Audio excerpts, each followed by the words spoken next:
मरकुस रचित सुसमाचार चैप्टर 14। बहुमूल्य इत्र।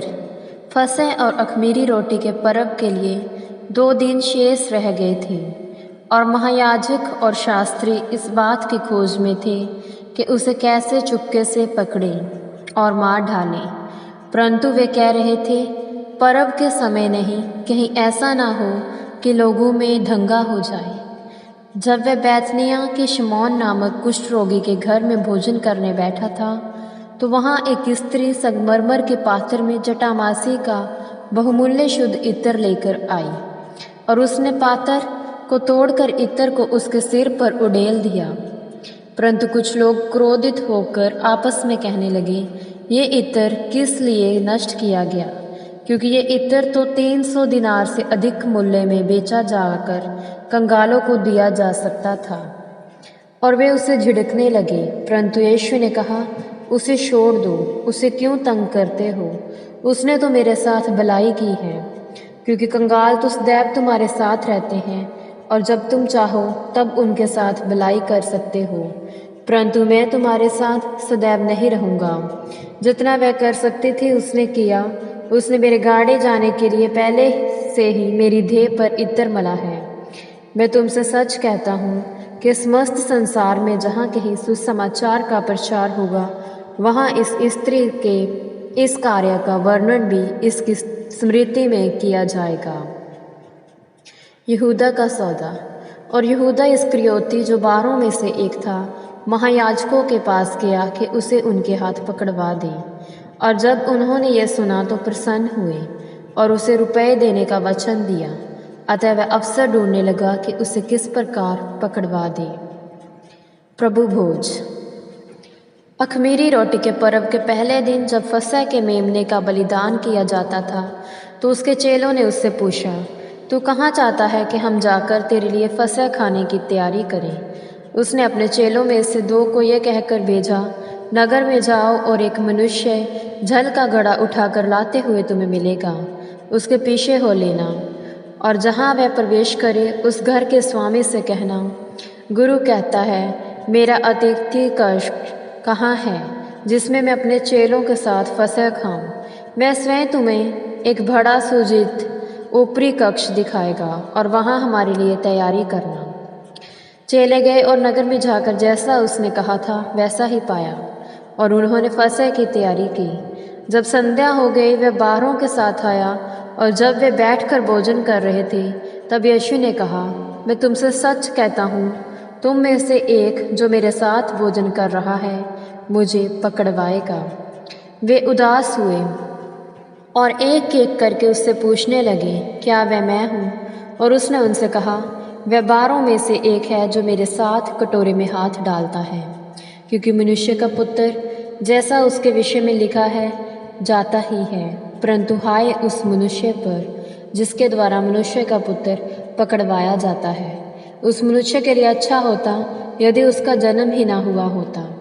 जब वे भोजन कर रहे थे, उसने रोटी ली और आशीष मांगकर तोड़ी और उन्हें देकर कहा, इसे लो, यह मेरी देह है। फिर उसने प्याला लिया और धन्यवाद देकर उन्हें दिया और उन सब ने उसमें से पिया। तब उसने उनसे कहा, यह वाचा का मेरा वह लहू है जो बहुतों के लिए बहाया जाता है। मैं तुमसे सच कहता हूँ, मैं दाख का रस उस दिन फिर कभी नहीं पीऊँगा जब तक परमेश्वर के राज्य में नया ना पीऊँ। तब भोजन गाने के पश्चात वे जैतून पर्वत पर चले गए। पतरस के लिए भविष्यवाणी। तब यीशु ने उनसे कहा, तुम सब ठोकर खाओगे, क्योंकि यह लिखा है, मैं चरवाहे को मारूंगा और भेड़ें तितर-बितर हो जाएंगी। परंतु अपने जीवित होने के पश्चात मैं तुमसे पहले गलील जाऊंगा। पतरस ने उससे कहा, चाहे सब छोड़ दें, मैं नहीं छोड़ूंगा। तब यीशु ने उससे कहा, मैं तुझसे सच कहता हूँ, आज ही रात को मुर्गे के 2 बार बांग देने से पहले तू स्वयं 3 बार मेरा इनकार करेगा। परंतु पतरस दृढ़ता से यही कहता रहा, चाहे मुझे तेरे साथ मरना भी पड़े, फिर भी मैं तेरा इनकार नहीं करूँगा। और वे सब यही बातें कर रहे थे गतसमनी के बगीचे में। और वे गतसमनी नामक स्थान में आए और उसने अपने चेलों से कहा, तुम यहाँ बैठे रहो जब तक मैं प्रार्थना करूं। और उसने अपने साथ पतरस, याकूब और यूहन्ना को लिया और बहुत ही व्यथित और व्याकुल होने लगा। और उसने उनसे कहा, मेरा मन बहुत उदास है, यहाँ तक कि मैं मरने पर हूँ। यही ठहरो और जागते रहो। फिर वह उनसे थोड़ा आगे बढ़ा और भूमि पर गिरकर प्रार्थना करने लगा कि यदि संभव हो तो ये घड़ी टल जाए। और वह कहने लगा, हे अब्बा पिता, तेरे लिए सब कुछ संभव है। ये प्याला मुझसे हटा ले, फिर भी मेरी नहीं परंतु तेरी इच्छा पूरी हो।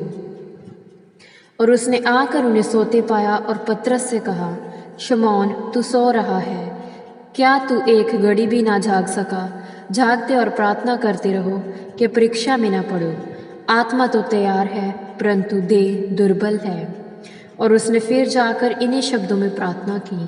और उसने फिर आकर उन्हें सोते पाया, क्योंकि उनकी आंखें नींद से बोझिल थीं और वे नहीं जानते थे कि उसे क्या उत्तर दें। फिर उसने तीसरी बार आकर उनसे कहा, क्या तुम अब तक सो रहे हो और विश्राम कर रहे हो? बहुत हो चुका, घड़ी आ पहुंची है। देखो, मनुष्य का पुत्र पापियों के हाथों में पकड़वाया जाता है। उठो चले, देखो मेरा पकड़वाने वाला निकट है।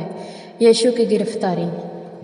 जब वह ये कह ही रहा था तो यहूदा, जो 12 में से एक था, तुरंत आ पहुंचा और उसके साथ तलवारें और लाठियां लिए हुए एक भीड़ थी, जिसे मुख्य याजकों, शास्त्रियों और प्राचीनों ने भेजा था।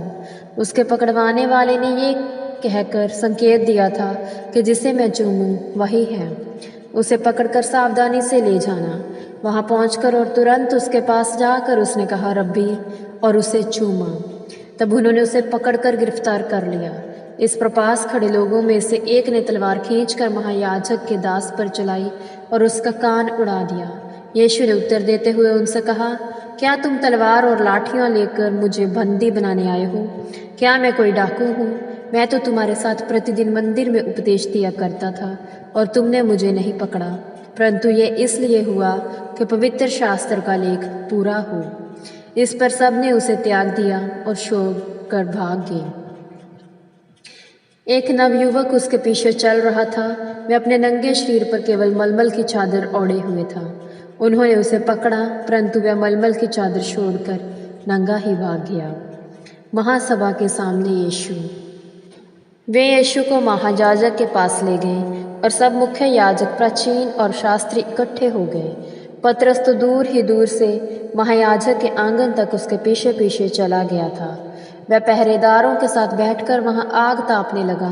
मुख्य याजक और सारी महासभा यीशु को मार डालने के लिए उसके विरुद्ध साक्षी ढूंढने का प्रयास करते रहे, परंतु उन्हें एक भी साक्षी ना मिली, क्योंकि बहुत से लोग उसके विरुद्ध झूठी साक्षी दे रहे थे, परंतु उनकी साक्षी एक दूसरे से मिलती ना थी। तब कुछ लोग खड़े होकर उसके विरुद्ध यह साक्षी देने लगे, हमने इसे ये कहते सुना है, मैं हाथों से बनाए हुए इस मंदिर को ध्वस्त कर दूंगा और 3 दिन में दूसरा खड़ा कर दूंगा, जो हाथों से बनाया हुआ ना होगा। इस पर भी उनकी साक्षी एक समान ना थी। फिर महायाजक उठा और उसने आगे आकर यीशु से पूछा, जो साक्षी ये लोग तेरे विरुद्ध दे रहे हैं, क्या तू उसका उत्तर नहीं देता? परंतु वह चुप रहा और उसने कोई उत्तर ना दिया। महायाजक ने उससे ये कहते हुए पूछा, क्या तू उस परमधन्य का पुत्र मसीह है? यीशु ने कहा, मैं हूँ। और तुम मनुष्य के पुत्र को सर्वशक्तिमान की दाहिनी ओर बैठा हुआ और स्वर्ग के बादलों से आता हुआ देखोगे। इस पर महायाजक ने अपने वस्त्र फाड़कर कहा, अब हमें और साक्षियों की क्या आवश्यकता है? तुम ये निंदा सुन चुके हो, इस पर तुम्हारा क्या मत है? और उन सब ने उसे प्राण दंड के योग्य दोषी ठहराया। तब कुछ उस पर थूकने लगे और उसकी आंखों पर पट्टी बांधकर घूंसे मारने लगे और उसे कहने लगे, भविष्यवाणी कर। और पहरेदारों ने पकड़कर उसके मुंह पर थप्पड़ मारे। पतरस का इनकार। जब पतरस नीचे आंगन में था तो महायाजक की दासियों में से एक वहां आई और पतरस को आग तापते देखा और उस पर दृष्टि गड़ाकर कहने लगी, तू भी तो यीशु नासरी के साथ था। परंतु उसने इनकार करते हुए कहा, मैं तो जानता नहीं और ना ही समझता हूँ कि तू क्या कह रही है। और वह बाहर बरामदे में चला गया। उसे देखकर पास खड़े हुए लोगों से वह दासी फिर कहने लगी, ये तो उनमें से एक है। परंतु उसने फिर इनकार किया। थोड़ी देर बाद जो पास खड़े थे उन्होंने फिर पतरस से कहा, निश्चय ही तू उनमें से एक है, क्योंकि तू भी गलीली है।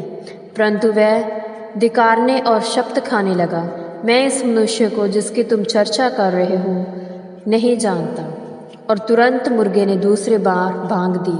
तब पतरस को वह बात याद आई जो यीशु ने उसे कही थी, मुर्गे के 2 बार भांग देने से पहले तू 3 बार मेरा इनकार करेगा। और वह रोने लगा। यह प्रभु की वाणी है। ईश्वर को धन्यवाद।